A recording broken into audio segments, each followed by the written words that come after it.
Welcome to Spoken English with Manjula Raj. Daily used sentences. As far as I know, it's not good. As far as I know, it's not good. నాకు తెలిసినంత వరకు ఇది సరికాదు. As far as I know, నాకు తెలిసినంత వరకు it's not good, ఇది సరికాదు. యాజ్ ఫార్ యాజ్ అనేది ఒక phrase. As good as soft as hard as polite as early as, ఇలాగా ఈ ఫ్రేజెస్ మనం డే టు డే లైఫ్లో చాలా ఉపయోగిస్తున్నాం కదా. As early as possible, you come to the class as early as possible, నీకు వీలైనంత తొందరగా రా. This sweet is as hard as a stone, ఈ స్వీట్ ఒక రాయిలాగా గట్టిగా ఉంది. ఒక కంపారిజన్లో ఈ ఫ్రేజెస్ వాడతాం మనం. She is talking as soft as my mother, మా మదర్ లాగా సాఫ్ట్గా మాట్లాడుతూ ఉంది. You complete that work as early as possible, నీకు వీలైన తొందరగా ఆ పని కంప్లీట్ చెయ్యి అని. ఇలాగ ఎన్నో రకాలుగా మనము మాట్లాడవచ్చును. So here as far as I know it's not good.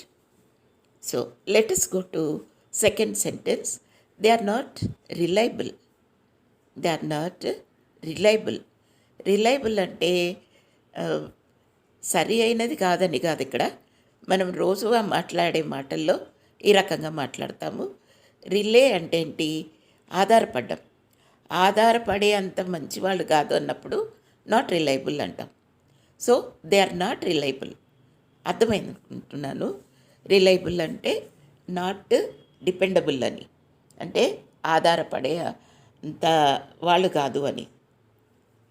అంతేగాని నమ్మదగిన వాళ్ళని కాదు.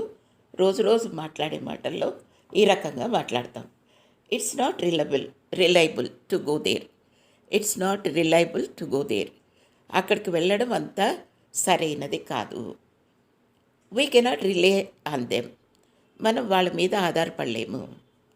అలాగే పిల్లలు, చిన్నపిల్లలు ప్రతిదానికి పేరెంట్స్ మీద ఆధారపడతారు కదా. So children for all the things they will relay on their parents. చిన్నపిల్లలు పేరెంట్స్ మీద ప్రతిదానికి ఆధారపడతారు. So reliable, it's not reliable అంటాం. ఇది సరైనది కాదు. దే ఆర్ నాట్ రిలయబుల్, వాళ్ళు సరైన వాళ్ళు కాదు. ఈ రకంగా మాట్లాడతాం. సరే, coming to third sentence. Our solar system consist of 8 planets. Our solar system consist of 8 planets. మన సోలార్ సిస్టంలో అంటే మన సోలార్ సిస్టమ్ తెలుసు కదా, అందులో ఎన్ని గ్రహాలు ఉన్నాయి? 8 గ్రహాలు ఉన్నాయి. సో కన్సిస్ట్ అంటే కలిగి ఉండడం. This bag consist of 8 books అంటాం. ఈ బ్యాగ్లో 8 బుక్కులు ఉన్నాయి అంటాం. This book consist of 400 pages. ఈ బుక్ 400 pages, 400 పేజీలు ఉన్నాయి. My family consist of 6 members. మా ఫ్యామిలీలో 6 మంది ఉన్నాము. అలాగే కన్సిస్టెన్స్ అంటే దాన్ని నౌన్ ఫామ్ అది. ఇక్కడ కన్సిస్ట్ అనేది వర్బ్ అంటే క్రియారూపంలో మనం వాడినాము ఈ సెంటెన్స్. అదే మనము మరి నౌన్ ఫామ్లో ఎలా వాడుతుంటే, one girl will ask her mother, mummy you come and see the consistency of this curry అంటది. ఈ కర్రీ యొక్క కన్సిస్టెన్సీ ఎలాగుందో చూడు అంటది. అంటే కన్సిస్టెన్సీ అంటే ఏంటి? అందులో ఉన్న పదార్థాలు సమానంగా ఉన్నాయా లేదా అని. అది కన్సిస్టెన్సీ అంటే దాని మీనింగ్ అది. సమాంతరంగా ఉన్నది అంటే, సమాంతరంగా అంటే మరి మ్యాథ్స్లో ఉన్న సమాంతరం కాదు ఇది. ఉన్నటువంటి పదార్థాలు అవన్నీ కరెక్ట్గా ఉన్నాయా లేదా, కన్సిస్టెన్సీ ఎలాగుంది, అలాగ మాట్లాడతాం. సరేనా? So let us go to fourth sentence. Due to shortage of time, I was unable to attend. Due to shortage of time, I was unable to attend. Due అంటే ఏంటి? అందు కారణంగా అనొచ్చును. Due to rain we are unable to go out అంటాం. ఇక్కడ due అంటే ఏంటి? దాని కారణంగా అని. ఇక్కడ due to shortage of time I was unable to attend. సమయం కొద్దిగా ఉన్నందున ఆ కారణం వల్ల అని నేను హాజరు కాలేకపోయాను. అది అర్థమైంది కదా. So due to shortage of time I was unable to attend. సమయం లేనందున నేను పోలేకపోయాను. ఇక్కడ మరి డ్యూ ఎలాగ మాట్లాడుతున్నాను? డ్యూస్ అనేది రకరకాలుగా మాట్లాడతాం. 2-3 సందర్భాలను బట్టి మాట్లాడతాం. Is there any dues on your side అంటాం. నీ వైపున ఏదైనా కట్టేవి ఏమైనా ఉన్నాయా, డ్యూస్ ఏమైనా ఉన్నాయా అని అడుగుతాం. అంటే వాళ్ళు ఏదైనా కట్టేది, డబ్బులు కట్టేది కానీ ఇంకేదైనా కానీ ఉన్నాయా అని అడుగుతాం. అలాగే వాళ్ళ students are leaving the colleges or schools, they have to pay all the dues. మరి పిల్లలు కానీ, కాలేజ్ స్టూడెంట్స్ కానీ, స్కూల్స్ కానీ, మరి కాలేజెస్ కానీ వదిలి వెళ్ళేటప్పుడు వాళ్ళు కట్టవలసినవన్నీ కట్టి వెళ్ళిపోవాలి. Dues and all the dues should be completed. Dues అన్నీ కంప్లీట్ చేసి వెళ్ళిపోవాలి కదా. సో ఇక్కడ మీకు డ్యూ అంటే మీకు అర్థమైంది. అలాగే డ్యూ అనేది ఇంకొక రకంగా మాట్లాడతాం. యూ ఫిలప్ ద అప్లికేషన్ డ్యూగా మీరు మరి కంప్లీట్ చేయండి అంటే ఎలా చేస్తాము? Give the application after duly field అంటాం. డ్యూలీ ఫిల్డ్ అంటే ఏంటి? చక్కగా ఫిల్ చేసిన తర్వాత అని. సో మీకు అర్థమైంది అనుకుంటున్నాను. డ్యూలీ ఫిల్డ్ అంటే చక్కగా మరి కంప్లీట్ చేసినాక you submit the application after duly completed or filled. అర్థమైంది కదా మీకు? చక్కగా కంప్లీట్ చేసిన తర్వాతనే మీరు దాన్ని సబ్మిట్ చేయండి అంటాం. షార్టేజ్ అంటే ఏంటి? తక్కువైనది. Shortage of time, shortage of money. Due to shortage of money I was unable to buy a big house. నాకు డబ్బు తక్కువగా ఉన్నందున పెద్ద ఇల్లు కొనుక్కోలేకపోయాను. అర్థమైంది కదా. Due to the shortage of sugar the coffee is tasteless. టేస్ట్గా లేదు కాఫీ. ఎందుకు? చక్కెర కొద్దిగా ఉన్నందున, షార్టేజ్గా ఉంది కాబట్టి. మీకు అర్థమవుతుంది కదా. సమయం కొద్దిగా ఉన్నందున నేను హాజరు కాలేకపోయాను. ఇలాగా షార్టేజ్ అనేది కూడా మనము ఉపయోగించవచ్చును. మరి తర్వాత 5th sentence, submit the papers in time. Submit the papers in time. In time అంటే ఏంటి? సరైన టైము, సరైన టయానికి అని అంటుంటాం ఒక్కోసారి. In time we have to reach the railway station in time, otherwise we will miss the train కదా. So ఇక్కడ ఇన్ టైమ్ అంటే అది. సో సబ్మిట్ అంటే ఏంటి? మరి సమర్పించుకోవడం. కరెక్ట్ మీనింగ్ ఏంటి? సమర్పించుకోవడం. అయితే మనము సమయం లోపల పేపర్ సమర్పించుకోవడము అని మాట్లాడము. సమయం లోపల పేపర్స్ ఇవ్వండి, ఇచ్చేసేయండి అంటాం.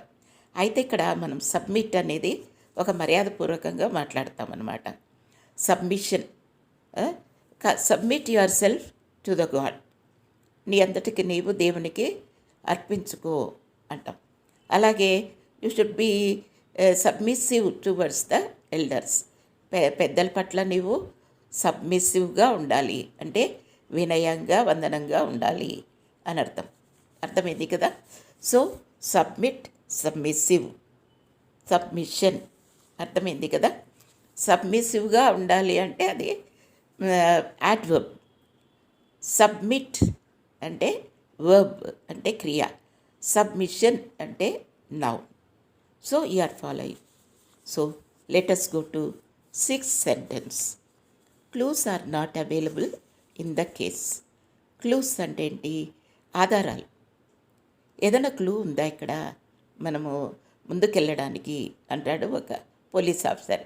Is there any clue available to go further అంటాడు ఒక పోలీస్ ఆఫీసర్ కదా. అంటే ముందుకెళ్ళడానికి ఏమైనా క్లూస్ ఉన్నాయా, ఆధారాలు ఏవైనా ఉన్నాయా? అలాగా క్లూస్ అనేది మనము డే టు డే లైఫ్లో మనము మాట్లాడతాము. అలాగే ఎవరైనా క్వశ్చన్, మనకు తెలియని క్వశ్చన్ అడుగుతారు, అయితే మనం ఏమడుగుతాం? You please give me any clue అంటాం కదా. నాకు ఈ ఆన్సర్ సరిగ్గా తెలీదు, I don't know about this answer, will you please give me any clue అంటాం. అంటే ఏదైనా క్లూ ఇవ్వగలరా అని అడుగుతాం కదండి. సో అలాగా క్లూ.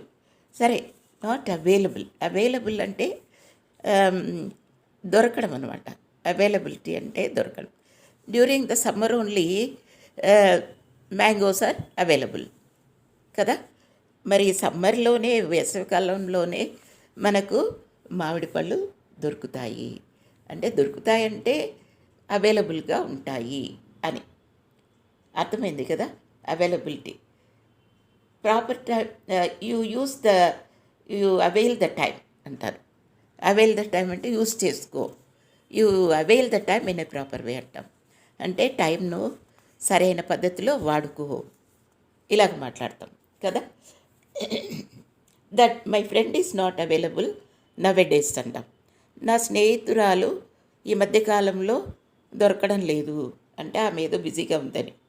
అలాగే that book is not available in the market, ఆ బుక్ మార్కెట్లో దొరకడం లేదు, ఈ రకం.